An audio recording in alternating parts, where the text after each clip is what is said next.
মেয়েটা তো আমার খুব পছন্দ, কিন্তু মেয়ের বাপকে দেখছি না কেন? ও বাড়িতে নাই, যা বলেন আমাকে বলেন। বলা বলি বলতে গেলে বিয়ের দিন খান অন্যান্য কথা তো বলতে হবে। আপনাদেরকে দেনা পাওনা আছে, আমাকে বলতে পারেন। দেনা পাওনা বলতে গেলে তেমন কিছু লাগবে না, একটা 4 চাকা গাড়ি আর লাখ 50 টাকা দিলেই হবে। ঠিক আছে, আপনারা যা চাইছেন তাই দেবো।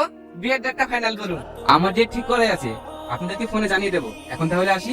ঠিক আছে। এ বাবু, বলে তো দিলি 5 লাখ টাকা 4 চাকা গাড়ি দেবো, এত টাকা পাবি কোথায় রে? মা, তোরা বিশাল বড় লোক, এইগুলা তো লাগবে।